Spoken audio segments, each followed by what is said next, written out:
नमस्कार दोस्तों, बिहार बुढ़िया में आपका स्वागत है। हमने पीछे के वीडियो में पढ़ा था समतल दर्पण के बारे में, ठीक है। लेकिन आज स्पेशल वीडियो में हम समतल दर्पण के बारे में पढ़ेंगे। तो चलिए आइए शुरू करते हैं समतल दर्पण के बारे में शुरू से। इसमें एक एक पॉइंट जानेंगे। हमने पीछे के वीडियो में बताया था कि समतल दर्पण कैसे बनता है। तो अगर आपने वीडियो देखा होगा तो आपको मालूम होगा। ये हम एक कांच लेते हैं, कांच के ऊपर पहले हम इसमें चांदी का परत चढ़ाते हैं, ठीक है। चांदी का बारीक पतला परत चढ़ाते हैं।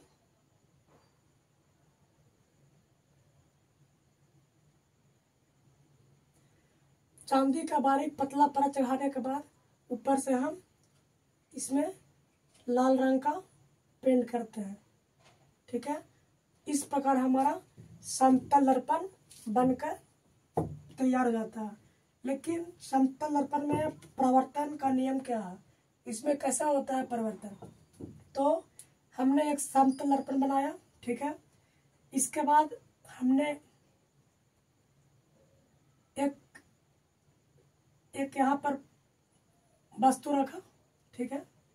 वस्तु मान लीजिए, इस वस्तु से दो किरण निकलेगा। एक तो इस दर्पण पर लंबवत पड़ेगा।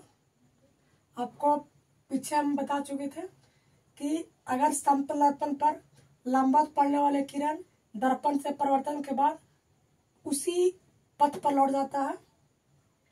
और एक थोड़ा सा दर्पण में बड़ा करते हैं और इसमें एक किरण और निकलेगा जो यहाँ पड़ेगा, ठीक है। इसके बाद एक किरण यहाँ पड़ने के बाद ये इसी पथ पर नहीं लौटेगा, क्योंकि ये सीधा नहीं है। अगर लंबवत पड़ता तो ही उसी पथ पर लौटता। ये ऐसे तिरछा पड़ेगा तो ये तिरछा ही ऐसे लौट जाएगा, ठीक है। ये हुआ आपतित किरण और ये हुआ परावर्तित किरण। लेकिन समतल दर्पण जो है काल्पनिक प्रतिबिंब बनाता है। और काल्पनिक प्रतिबिंब हमने पीछे की वीडियो में बताया था आपको कि काल्पनिक प्रतिबिंब हमेशा दर्पण के पीछे बनता है। तो जब यहाँ से एक किरण दर्पण से टकराने के बाद पुनः उसी माध्यम में वापस लौटेगा तो ये ऐसा प्रतीत होगा कि ये जो परावर्तित किरण है यहाँ से आता हुआ प्रतीत होगा। तो और इसको हम इस बिंदु से मिलाते हैं तो इस वस्तु का प्रतिबिंब दर्पण के पीछे हमको यहाँ प्रतीत होगा, ठीक है। दर्पण प्रतिबिंब में क्या खासियत है, दर्पण से जितना दूरी पर वस्तु है, मान लिया जाए कि हम यहाँ से वस्तु से दर्पण तक की दूरी को हम 1 मीटर मानते हैं। क्या 1 मीटर मानते हैं?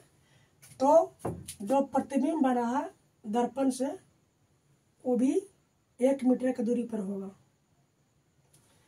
मतलब कुल मिला के कहना यह है कि समतल दर्पण का प्रतिबिंब वस्तु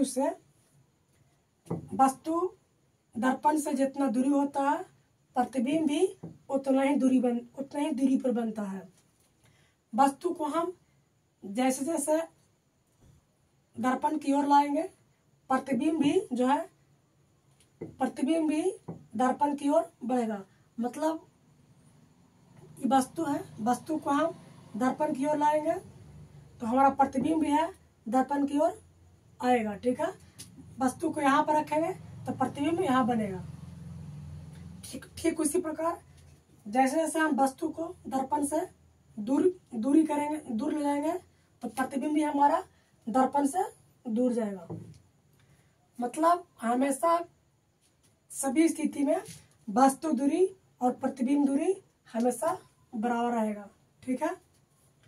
और दूसरा पॉइंट, इसमें समतल दर्पण में प्रतिबिंब हमेशा सीधा बनता है। जैसा जैसा प्रतिबिंब ए है वैसा भी यही बनेगा। लेकिन एक बात क्या है, इसमें पार्श्व उल्टा बनता है। पार्श्व उल्टा का मतलब क्या होता है कि जब आप समतल दर्पण में आईना के सामने खड़ा होते हैं तो आपको लगेगा कि सिर्फ हूबहू चेहरा है, मतलब जैसा आपका चेहरा है वैसा ही दिखाई देगा, सीधा बनेगा, सेम टू सेम बनेगा। लेकिन आप कभी गौर कीजिएगा कि अगर आप दर्पण के सामने आईना के सामने दाहिना हाथ उठाते हैं तो आपको आईना में वो बायां हाथ उठा हुआ नजर आएगा। मतलब फिर भी आप नहीं समझ पाते हैं तो अगर दर्पण के सामने एक कागज पर कुछ लिखिएगा और उसको दिखाइएगा, आपको लिखा हुआ अच्छा दिखाई देगा, फ्रेश दिखाई देगा, और उसी को दर्पण में देखने के बाद वो पार्श्व उल्टा दिखाई देगा। मतलब वहाँ आपको समझ में नहीं आएगा कि फारसी लिखा हुआ, मतलब वो उल्टा हो जाता है, पार्श्व उल्टा हो जाता है, दायां के बायां और बायां के दायां हो जाता है। ठीक है, उसी को हम पार्श्व उल्टा कहते हैं। ठीक है।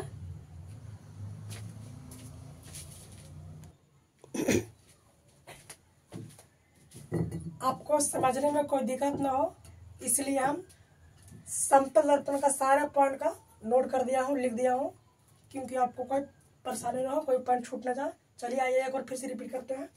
देखिए, समतल दर्पण का विशेषता, इसमें पहला विशेषता यही है कि वस्तु दूरी और प्रतिबिंब दूरी हमेशा बराबर होता है।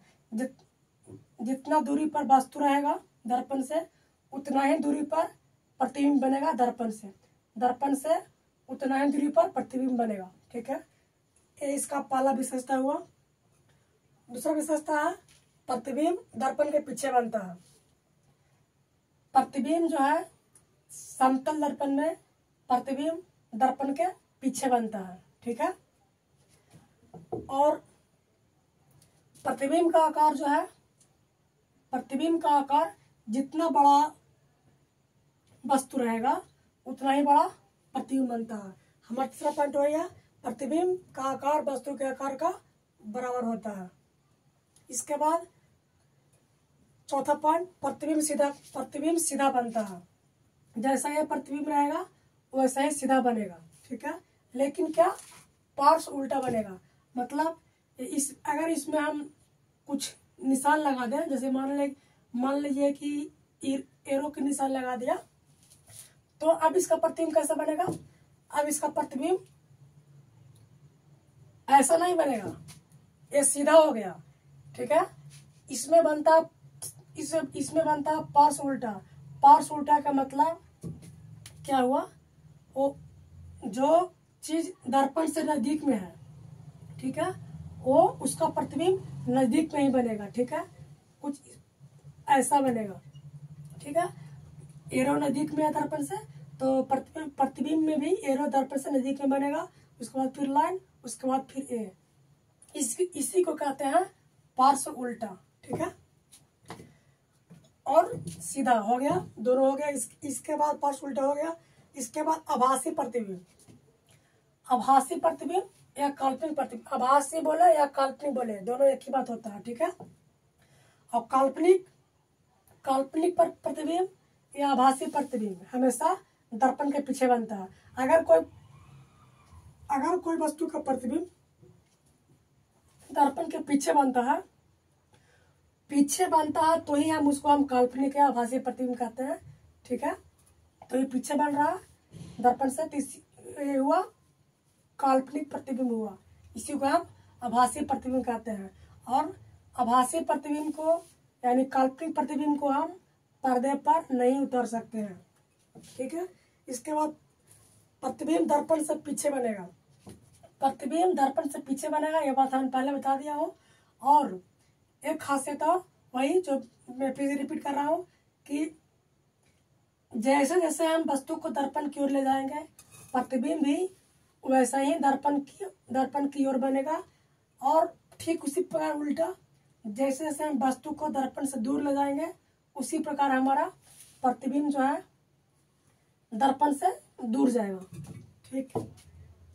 और इसमें क्या, अगर अगर कोई वस्तु 5 फीट का है, ठीक है, तो आप इस वस्तु का प्रतिबिंब पूरा देखना चाहते हैं दर्पण में, तो दर्पण कम से कम तो 2.5 फीट का होना चाहिए। ठीक है, मतलब अगर कोई वस्तु को आप दर्पण में उसका पूरा प्रतिबिंब दिखना चाहते हैं तो दर्पण उस वस्तु का हाइट से आधा होना चाहिए। जैसे आपका हाइट 5 फीट है, तो आप अपना प्रतिबिंब दर्पण में पूरा देखना चाहते हैं तो दर्पण कम से कम तो 2.5 फीट होना चाहिए। ठीक।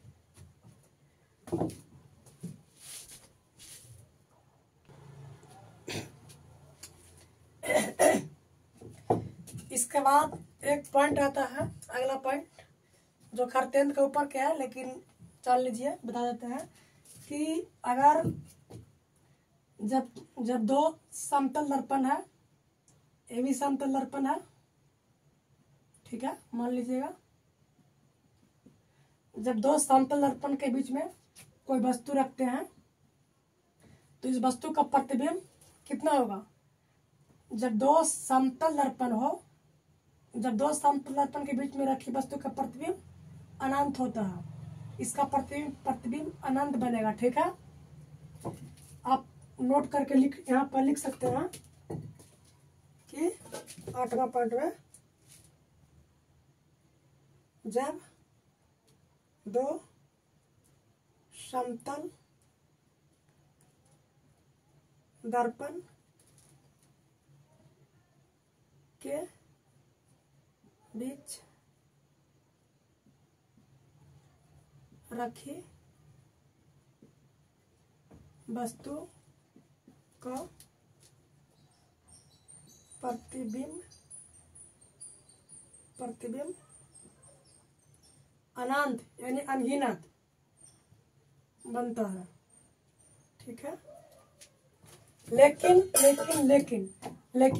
जब 2 समतल दर्पण किसी कोण पर रखा हो, जैसे ऐसे रखा हो, ठीक है, या फिर ऐसे रखा हो, या फिर ऐसे रखा हो, मतलब किसी कोण पर रखा हो।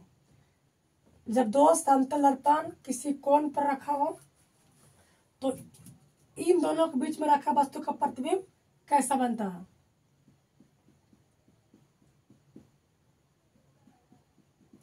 ध्यान दीजिएगा, जब 2 समतल दर्पण किसी कोण पर रखा हो और उसके बीच वस्तु रखा हो तो उसका प्रतिबिंब कैसे कितना बनता है। तो दो दर्पण अगर कोई कोण पर रखा हो तो उसके बीच बना प्रतिबिंब की संख्या विषम होता है। ठीक है, जब भी इसका संख्या प्रतिबिंब की संख्या बनेगा तो उसका अंक विषम में होगा, मतलब सम संख्या में नहीं होगा।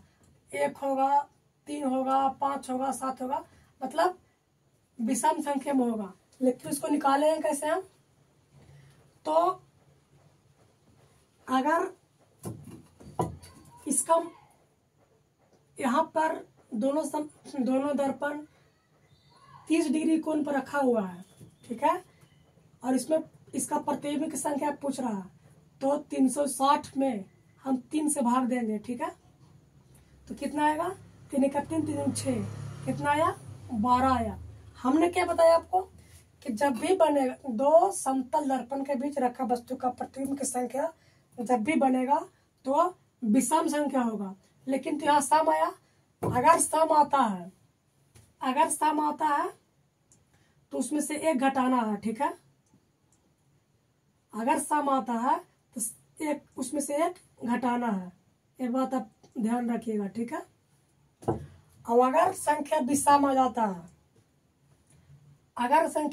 आता है तो आंसर वही होगा। ठीक है, अगर विषम आता है तो आंसर यही होगा। ठीक, जैसे मान लीजिए कि यहाँ पर कितना 36 नहीं 7,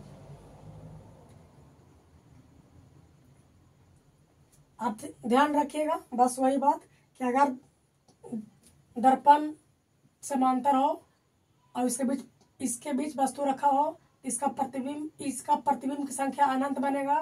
ठीक है, उसी प्रकार जब दो दर्पण किसी कोण पर रखा हो तो उसका प्रतिबिंब की संख्या विषम में बनेगा। ठीक है, अगर प्रतिबिंब की संख्या निकालने के लिए जितना कोण पर वस्तु रखा हुआ है उतना ही कोण के मान से हम 360 में भाग देंगे।